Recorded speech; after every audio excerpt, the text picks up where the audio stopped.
Welcome back to Thrive Thursday. Now, on Thrive Thursdays, we focus on practical tools, things that you can actually use in real life, and they are always related to Mental Health Monday episodes. So, the goal today, when looking at your inner critic, isn't necessarily to get rid of it, it's to change your relationship with it. Now, the approaches we're going to learn today are supported by and based on acceptance and commitment therapy, also known as ACT, compassion focused therapy, and the understanding of the neuroscience around emotional regulation. So, the first tool is to separate the voice from yourself. So, instead of I'm so lazy, try considering there is a critical voice showing up right now telling me that I am lazy. So this reduces cognitive fusion. So what that means is this reduces the likelihood that your thoughts become fused with your belief that they are facts. So in ACT, acceptance and commitment therapy, we do cognitive diffusion to separate your emotional attachment or to separate yourself from the thoughts you're having so they are recognized as thoughts, not as facts. So here's a scenario. You miss a workout and the critical inner voice says, you're hopeless.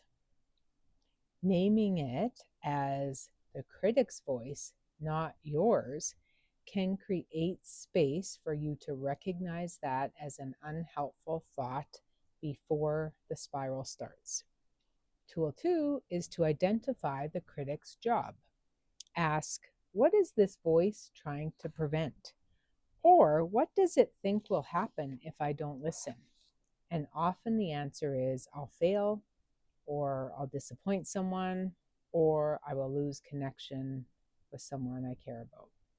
That tells you right there that the critic is driven by fear, not accuracy. Tool 3 is responding with leadership, not with arguing. So let's unpack that. So don't debate the critic. That gets into a big rabbit hole spiral. Respond calmly to yourself. I hear you. I'm handling this different now. So this signals you having agency and internal authority over your thoughts and feelings. And this can be regulating to the nervous system. Tool 4 is replacing punishment with guidance. Criticism shuts the system down. Guidance keeps it engaged. So instead of do better, try what would actually be helpful right now. This aligns with self-regulation and motivation research. So getting curious is really helpful. Tool 5, practice in low stakes moments. So the inner critic can soften its hold on you during repeated efforts of non-shaming responses. It softens through repetition and consistency, not insight alone. We need more. Now, if this was helpful, consider liking, sharing, or subscribing.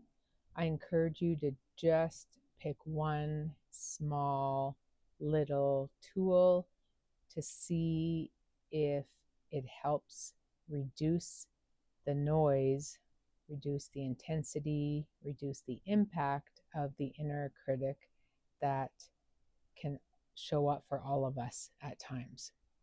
Now, I invite you to come back next week because we're going to dive into emotional safety. So, you don't need to silence your inner critic, but you need to be curious about it and outgrow its role that it has in your life. Okay, you got this. I'll see you next week when we look at emotional safety. Take care.